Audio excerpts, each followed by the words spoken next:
Welcome to Chasing Financial Equality. Today I'm joined by Tracey Spicer, AM. She's an Australian newsreader, Walkley Award-winning journalist and social justice advocate. Tracey's latest book, Man-Made, How the Bias of the Past is Being Built into the Future, was launched recently by the former Governor-General of Australia, Dame Quentin Bryce, and has achieved critical acclaim for its work in opening readers' eyes to the transformative technological shift in society caused by artificial intelligence. Tracey is a feminist, a leader and a truth teller intent on speaking that truth to power wherever she can. She is a hero to many people I know, including our next guest, who many years ago attended a workshop run by Tracey that taught her how to speak out. What was it called? It was called Outspoken Women. There you go. That person is the legendary Kirstin who is fast becoming a voice of honesty and reason in the very industry responsible for the artificial intelligence that keeps Tracey awake at night. Venture capital.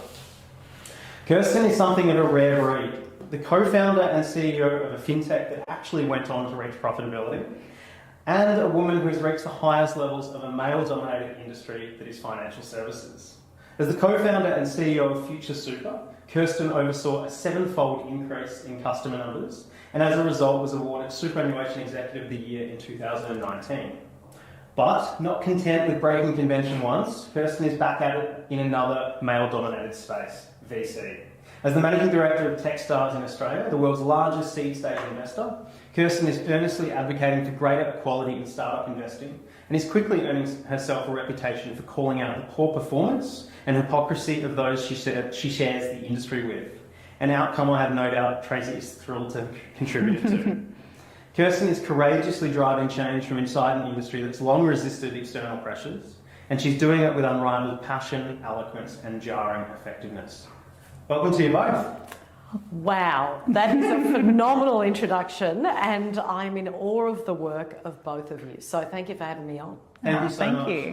For those who don't know, the three of us have been sort of trading warm blows on LinkedIn and platforms for quite some time, and have found that we share quite a few people in common. So we thought we'd get everyone together and talk about today's theme, which is solving problems caused by bias and gender inequality. Okay, so I want to start with your book, Tracey. It's gone off. Did you expect it to be so well received? Not at all. I started thinking about this 7 years ago, and everyone who I told about it, friends and colleagues, said, A, you're mad writing a book about technology, it changes so quickly, whereas the book is more around the social side of artificial intelligence. B, no one's interested in AI, no one understands it, no one gets it. So when my son turned to me one morning and said, Mum, I want a robot slave, this is where I got the idea from originally. He'd been watching South Park, and Cartman, a very naughty boy, had been ordering around his Amazon Alexa like it was some kind of colonial master.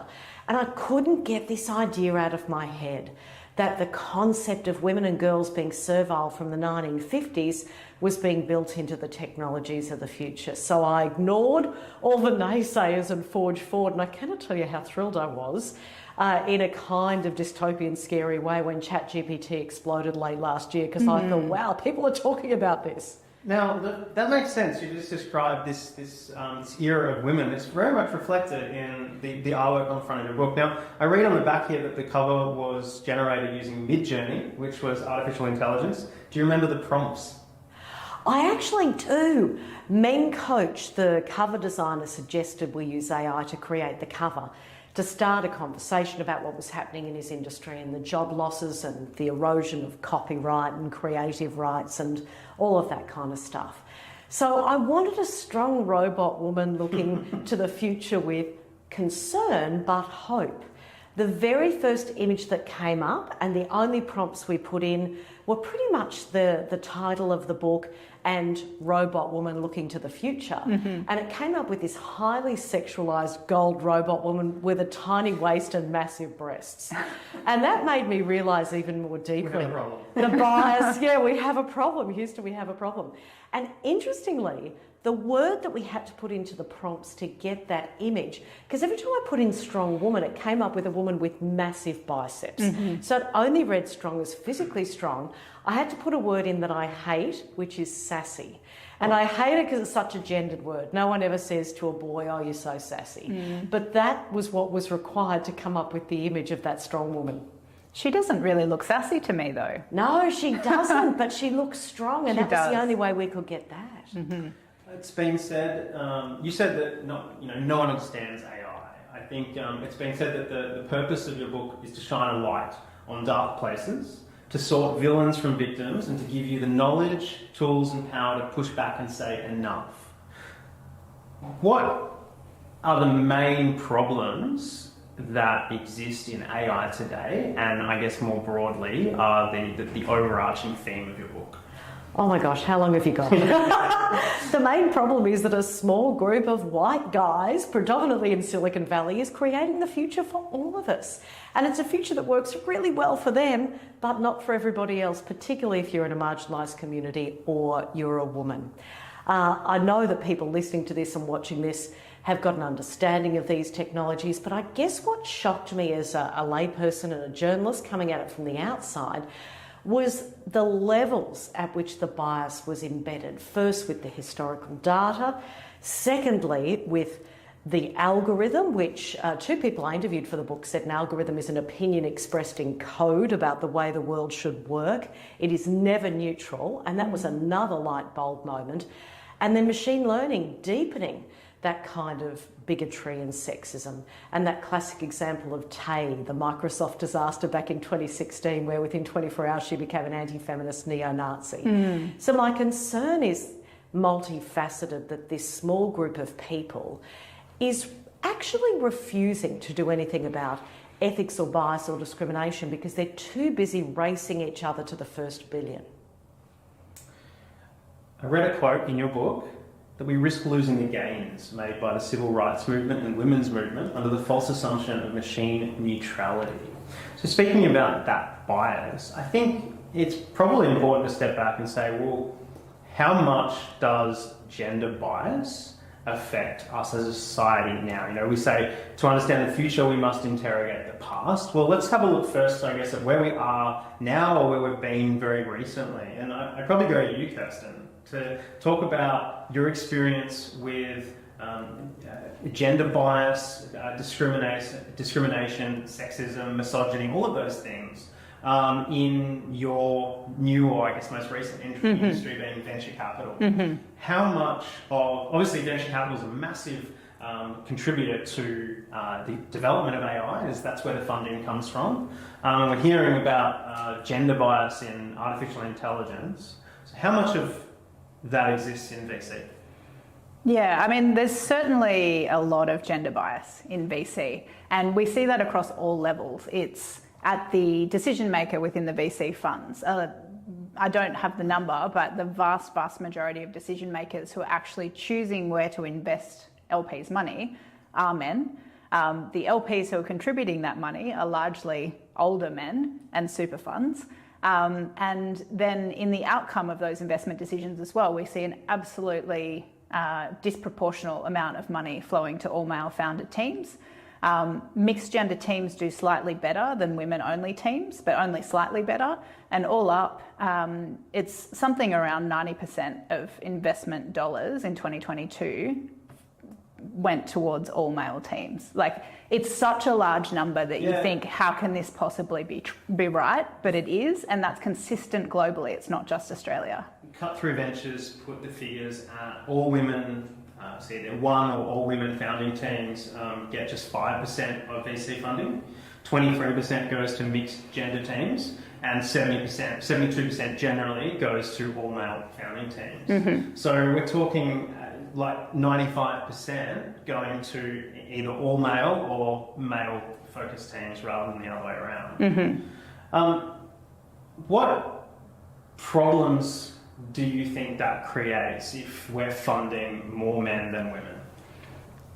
I mean, so I'm sort of stumped on how to even start answering that question. I think there are so many problems, but we see businesses being set up where they're building a product for one type of person. A lot of founders fall into the trap, especially early on, of building for themselves. And if you have an all-male founder team, then you're building for men, unless you consciously and deliberately change your way of testing and change your inputs on the data. That's at the very most basic level, but there's really big opportunities for harm that come from this as well. And one of the things that we've been talking a lot about in the industry lately, and AI plays into this as well, is if you're, a very privileged, say you're a young white man who's a software engineer by background, that means you've been to university, that means you have enough money to be able to go to university, it means you have enough money to be able to work without a salary to found your startup. There's layers on layers on layers of privilege built into being in the position of being a male software founder. And you probably haven't had a lot of experience with oppression or with feeling unsafe in spaces, whether physical or virtual. And so safety is not going to be something that you build in as a core tenet in the way you're structuring your product. We see this in, a really easy to understand example is in the community standards that are applied on, social media, where, for example, photos of women breastfeeding are taken off because they are seen to be breaching community standards, whereas rape threats and, really aggressive misogynist rants against women don't offend against the community standards. So, having been a parent myself, there's actually a really big need to have a community around breastfeeding and to be able to share photos. And, it's a very common thing among women of a childbearing age to want to be talking about breastfeeding. But that community impact is not part of the story and isn't factored into the community reporting standards. Talking about risk and how the creators of anything consider risk, it's based on their lived experiences and their perspective. When we talk about the development of technology, especially artificial intelligence, which is developing so quickly and is so pervasive and has a tendency to make sweeping statements and that exclude quite a lot of people's perspectives, I want to come back to an example that you shared in your book.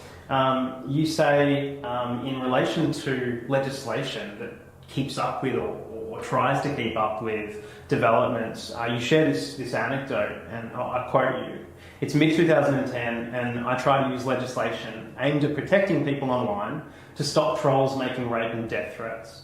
The burden of proof is extremely high.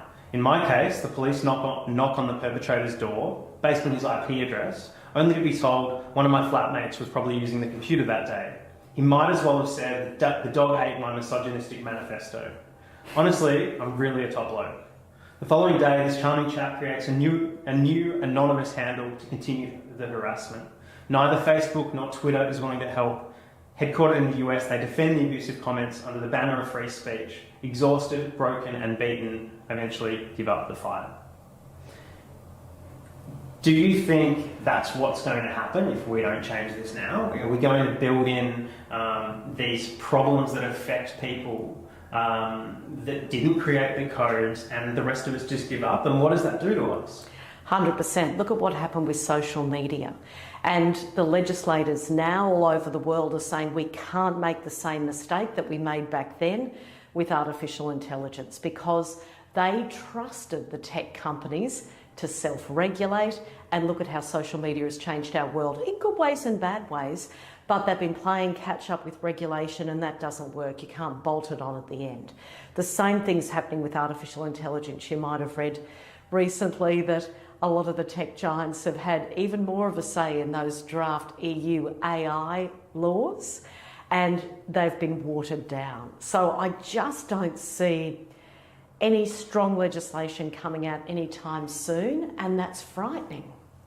And it's across the board as well. It's not just technology. I think there was a recent thing I was reading about the US government's response after the Purdue Pharma opioid epidemic was to come out and say, we will never let this happen again. We're going to be on the front foot. We're going to make sure that we're ahead of new health trends, and we're going to legislate ahead.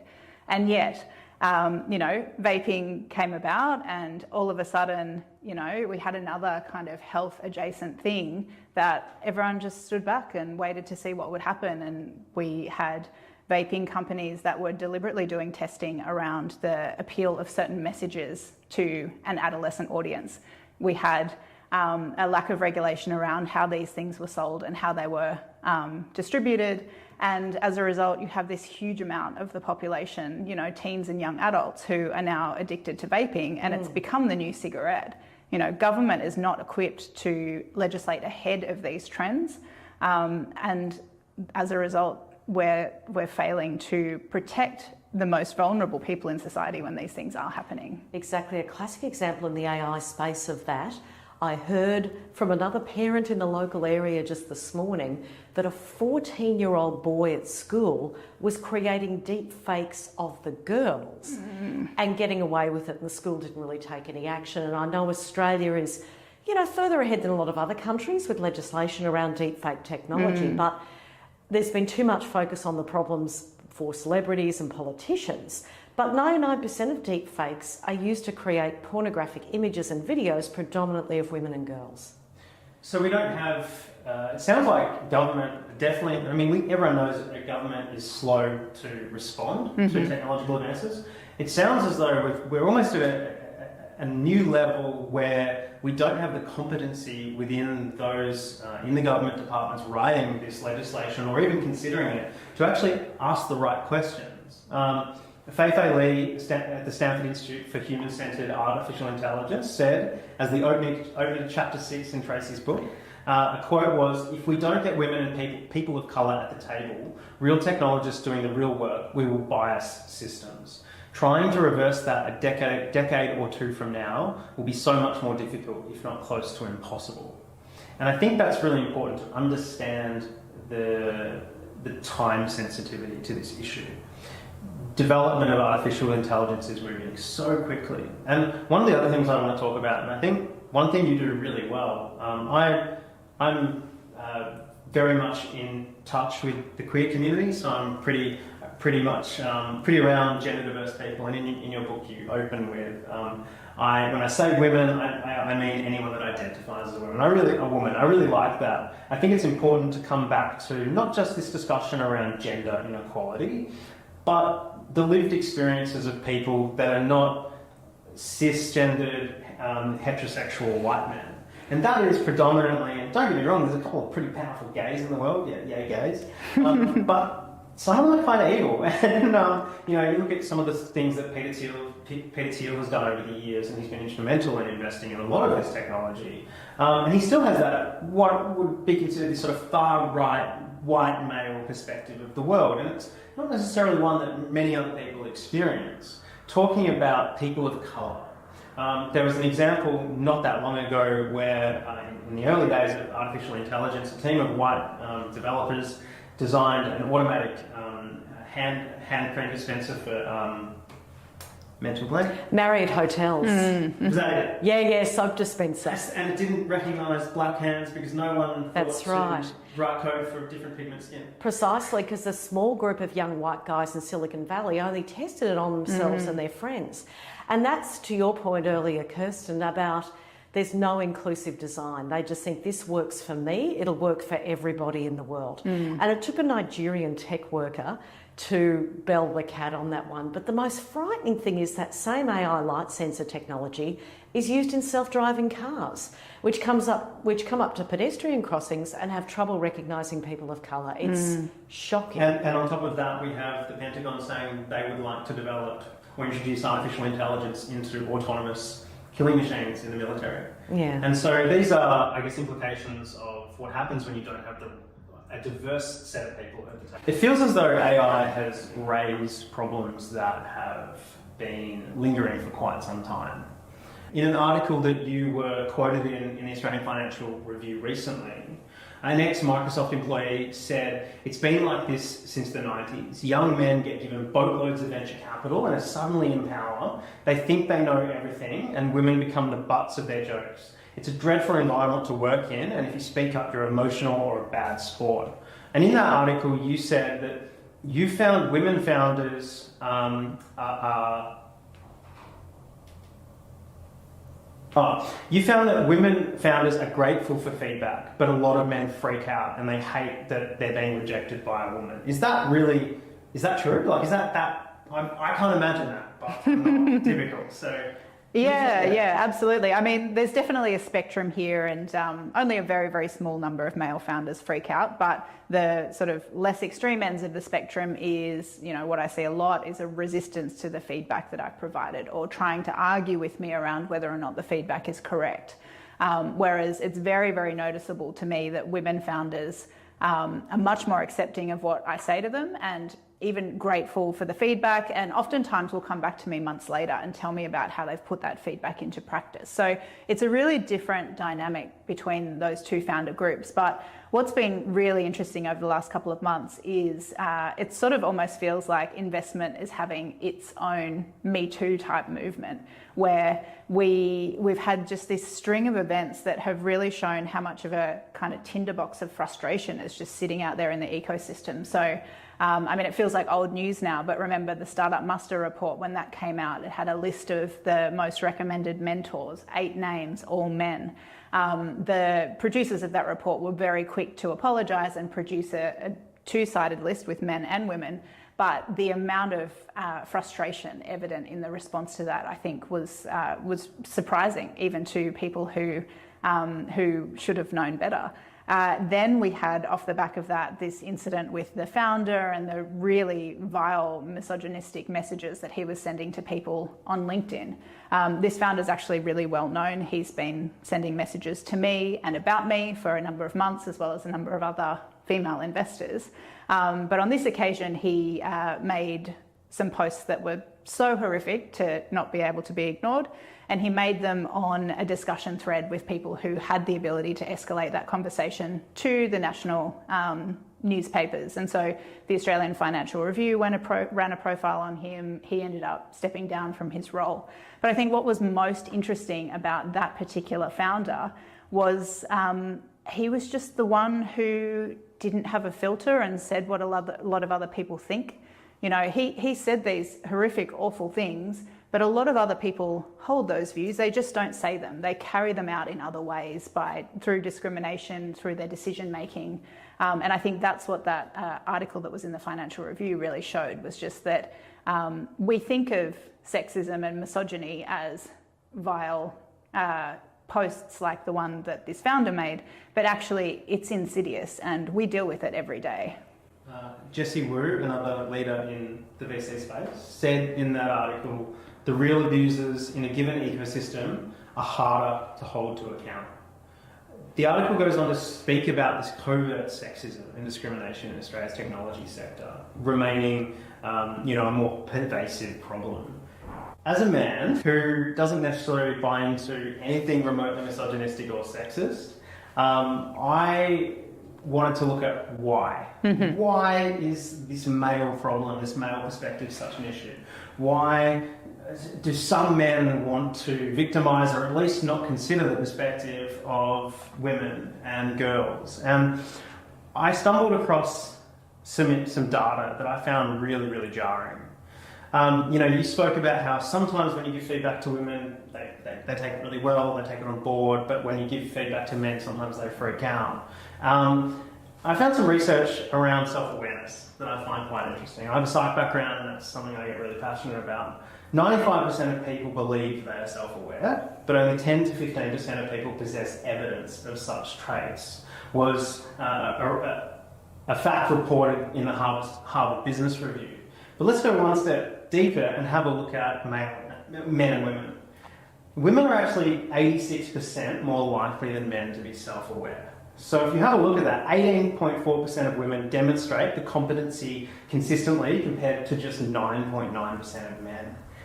That's a really, really shocking bit of information that no one wants to talk about. And I think that might be because men don't want to be self-aware or can't be self-aware, but would require accepting responsibility for not necessarily shortcomings so much as differences, where you have to apply an equitable approach to give more consideration for another perspective. So I think people want to talk a lot about this problem. It's been discussed a lot in the industry at the moment. what do we do action-wise? Like, how do we change this? Is it just a conversation? Is it just about changing the zeitgeist around what's acceptable in a public space? Or what do we have to do? What are the action points? I feel like this is a Tracey question. Oh, before you answer, because I'm sure you'll have tremendous insights here, thank you for allowing me to jump in, because this is a particular area of interest of mine, having a boy and a girl, to use traditionally gendered terminology. From when they were younger, they were pretty much the same when they were very, very little. But then, of course, they absorb the images they see around them in the mass media, the expectations in society and community. And one of those is the kind of media you consume. And we know for a long time, women have read more novels and watched more films where the central premise is around relationships between people, whereas boys get caught into those shoot 'em up kind of films and are less likely to read novels. They're more likely to read non-fiction. So that builds more empathy in girls and women. And to say that women and girls are born with more empathy is ridiculous. It's neurosexism. It's what's around them that creates them like that. So that plays into everything that you're talking about boys grow up with more privilege, of course. They're told from a young age by their parents or their uncles or friends of the family, you know, you're going to be a tough boy, a leader, you're going to be success. Girls are told, oh, you're kind, you're nice, isn't that wonderful? Which reinforces those kind of stereotypes. So certainly their privilege plays a part in people who are predators in the workplace, but it's more structural and it comes from a much younger age than that. It's a power imbalance that exists between boys and girls and then men and women. These classic gendered differences are being deepened by artificial intelligence. You just have to look at the algorithm on Netflix, which recommends to boys they watch more shoot 'em up movies and recommends to girls they watch more rom-coms. And that's what frightens me about the deepening of this bias, but also the lack of women and people from marginalised communities in the tech sector more broadly, because these problems will only worsen.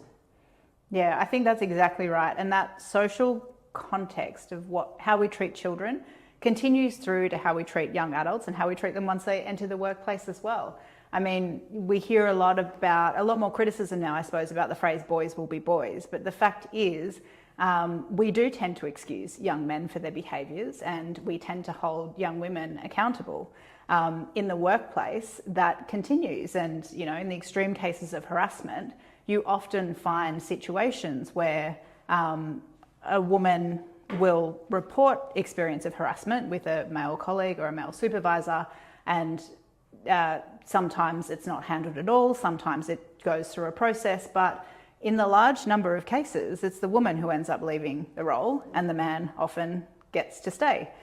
Sometimes the man often gets promoted into a new area to take him away from the problems that he's created in his old area. So we really do hold women and men to a different standard in the workplace. I think there's an additional factor here as well, which is in traditionally male-dominated industries, of which tech is definitely one. As a younger woman coming into that industry, you know you don't belong. You know you don't fit the majority. And so a lot of your mindset when you're learning how to work in your role is learning how to fit in with the culture that you're a part of.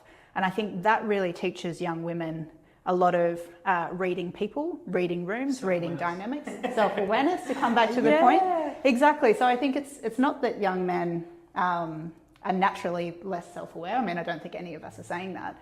But I think our social conditioning, our workplaces, they force young women to be self-aware, and they allow young men not to be. Indeed. And speaking of those structural issues, one thing I've noticed in the tech sector and a lot of industries in the corporate space is that you have a lot of men in the money-making roles and a lot of women or other kind of groups who are in the diversity and inclusion area.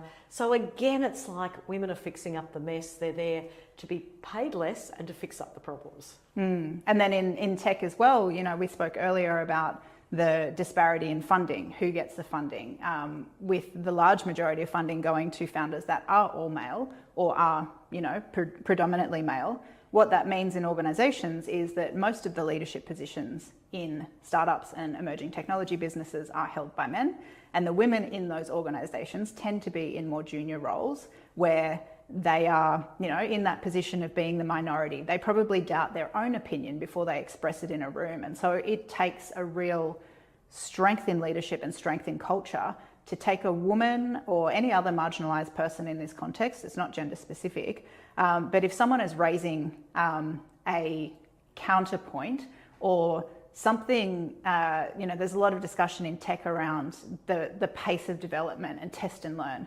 If a woman or a marginalised person is raising an unpopular view that might cause the product development to slow down to, say, check on the safety mechanisms or test how this might work if you're, running your soap dispenser on different skin tone hands, that person is likely to be overruled in that conversation. They're likely to be dismissed as not being able to keep up with the pace of technology, and that viewpoint is lost.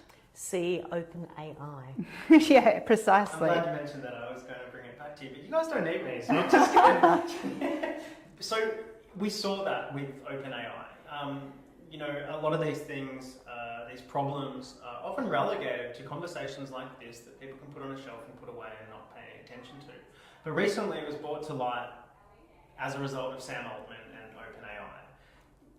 What did you think, that experience, did it reflect the problems that you've been writing about? And what do you think, what lessons can we learn from that?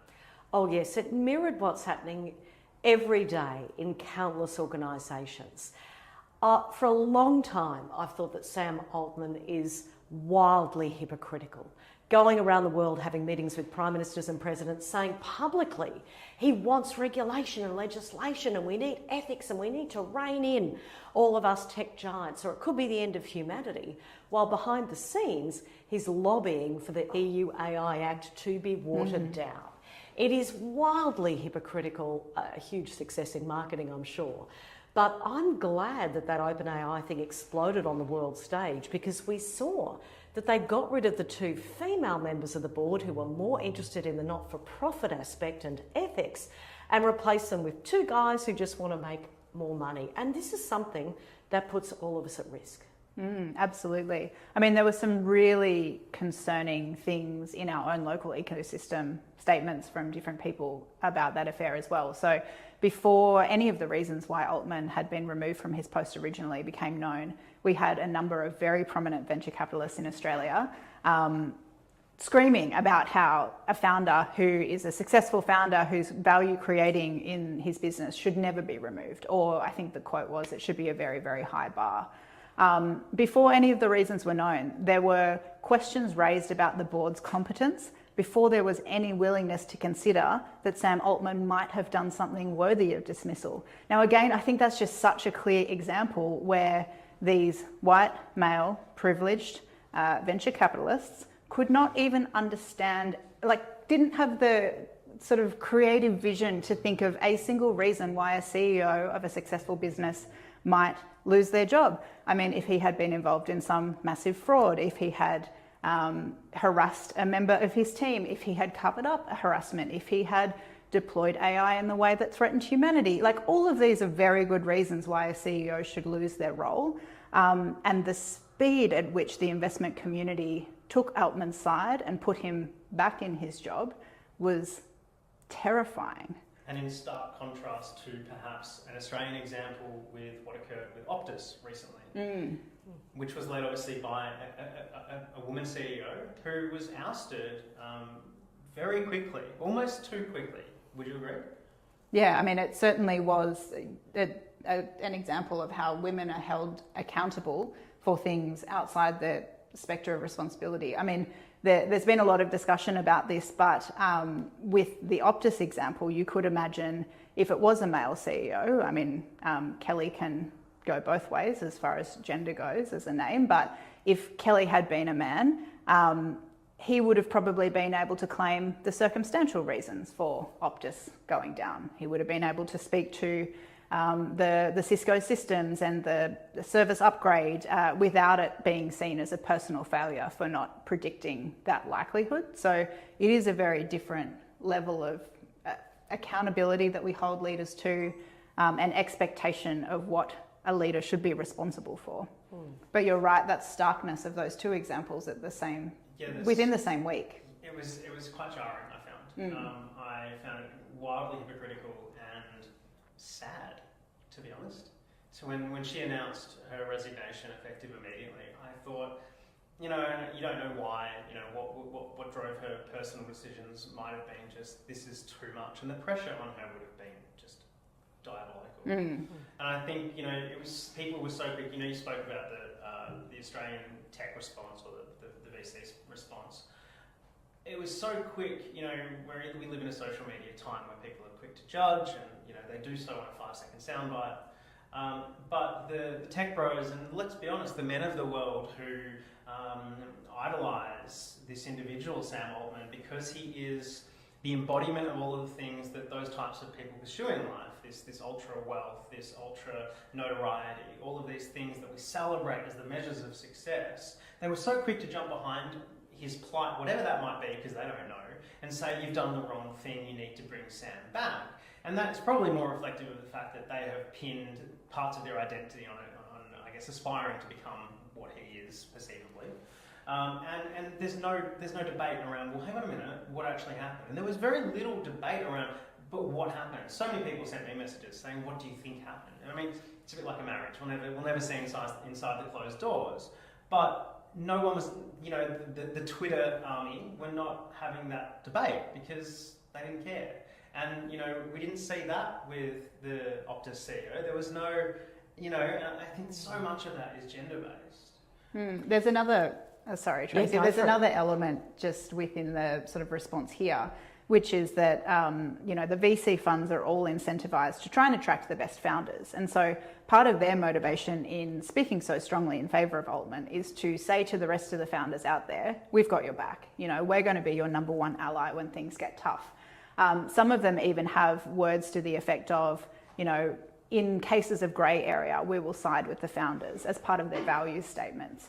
And again, that subtle messaging to the women and marginalised people who are working within these companies led by these leaders is, if you speak up against your founder, we're going to side with the founder. Yes. You know, and what is more grey as far as, you know, a potential grey area that we might side with the founder on than allegations of harassment, you know. So to me, it was just this really awful public statement of the cult of the founder and the fact that we will side with these founders who are by and large powerful men over anyone else in the organisation, over anyone else in the board, over community concerns about what's happening, and that their power is kind of untouchable. It's the perfect storm, the perfect shitstorm, isn't it? It is. The other thing that concerned me about this is that the staff raced to Sam Altman's defence. And I thought, okay, maybe he's not a bad guy after all, as a layperson watching this. And then I realised 75% of the staff are male. And that really speaks to the problem of male-dominated industries, because you're right, they will often just support the perpetrator because of unconscious bias, because they want to be this kind of person who makes the first billion, doesn't care about anything else. Because that's pretty much who Sam Altman is. I mean, he raced to put out ChatGPT, starting that arms race around large language models and chatbots, and it simply wasn't ready. The kind of bias, the first time I used ChatGPT, and you said, hey, tell me a story about an engineer, 100% of cases it'd be a man, childcare worker, 100% of cases it'll be a woman. I know ChatGPT-4 is a bit better, but it still leans towards heteronormative, towards male, towards urban over regional, towards people without disabilities, and towards younger people over older people. So what kind of future are we creating when we venerate and celebrate someone like that? I think as well, your point earlier about machine neutrality really plays in here as well, because this tool is a public tool and it's changing the conversation. It's changing how people research, how they work, how they prepare their resumes for job applications. And the popular, like the lay person coming to ChatGPT probably has some kind of sci-fi, understanding of what this tool is, and they think that this is not just an algorithm which is producing an opinion based on the data that it has available to it. They think that this is an all-knowing computer that's telling them the right answer. And that's really worrying as well, because people will be less likely to question something coming out of ChatGPT than they will if it's coming from, a human person giving them an answer on a controversial topic. Yanis Rose, a transgender writer, researcher and educator, said that algorithms are assertions about how the world should work. And I think that covers this problem we're having with all of the assertions that are being written into these algorithms by a very limited perspective. One of the things I want to speak about before we wrap up is this notion that I keep coming back to. It's a central theme of all of the conversations I'm having for this podcast and in other conversations. And it centres around, there's quite a lot of people out there with a specialty focus. You have a specialty focus at the moment on gender bias and the problems within AI. You have a specialty focus on gender bias within the funding landscape and the experience of women in leadership roles and any roles that are different to how they would experience them if they were male. Lots of other people have their specialty focuses, and I tend to speak to people who get pretty upset by injustice and inequalities, and there's a theme there. One of the things that people keep coming back to are we're all focused on a specific problem. And Buckminster Fuller, who's a hero of mine and someone Tracey has quoted in her book as well, is a big systems theorist. And he purports that one of the biggest problems with society these days in a modern age is that we've all become specialists. You go off and become a lawyer, you go off and become a journalist, you go off and become a data scientist, you go off and become a doctor, and you're a specialist. And we obfuscate responsibility from general problems that we don't understand. We go, that's not my problem. And I'm going to throw Tracey under the bus and give an example here. I asked Tracey for an endorsement for Maslow early on in the piece. And, Tracey didn't know me from Adam or bar of soap, whatever you want to say.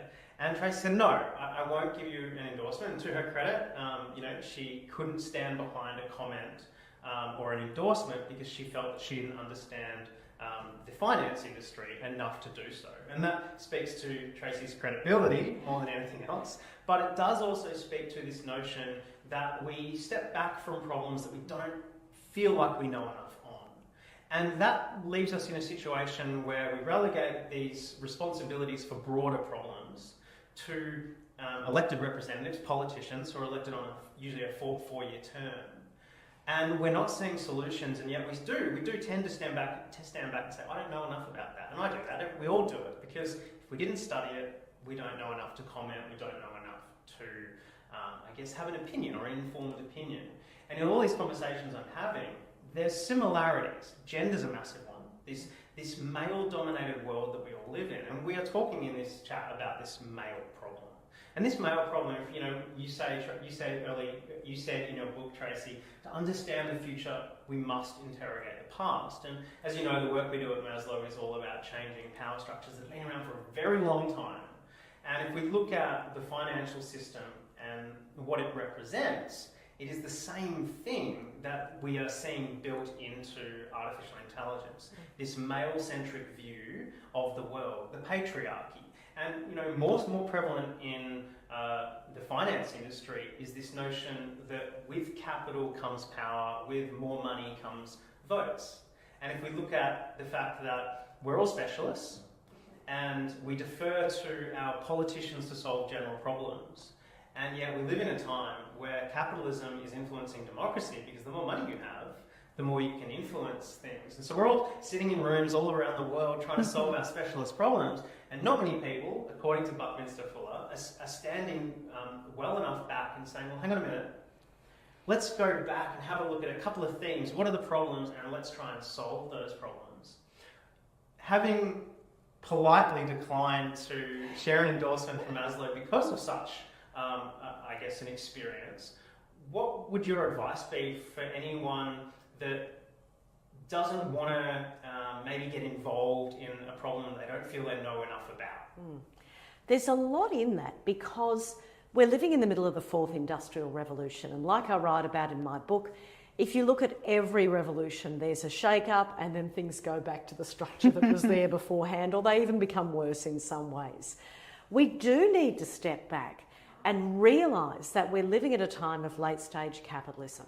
With the election happening in America next year, it is almost impossible. It's not going to happen, this idea that Biden's going to put strong regulation and legislation in place. America is so beholden to the free market. And these guys creating this technology are wildly libertarian. And in fact, ChatGPT has got a libertarian bent, which is interesting. So that's just exponentially increasing all of this kind of stuff. We need to rethink the way the world has been created, historically by men, for men. Also in my book, I mentioned just briefly about when I did a company directors course 5 years ago, and it really struck me because I've sat on some boards and we've had conversations around sexual harassment and assault in the workplace. And the conversations eventually came around to the fact that the primary objective of a director is for the health, well-being and longevity of the company, because the company is treated like a person under corporate law. And while that exists, there is no way people are going to be treated well in the workplace. There is no way they're going to address those fundamental problems, because if there is a toxic workplace, that could lead to the end of the company, and they are legally beholden to the company first.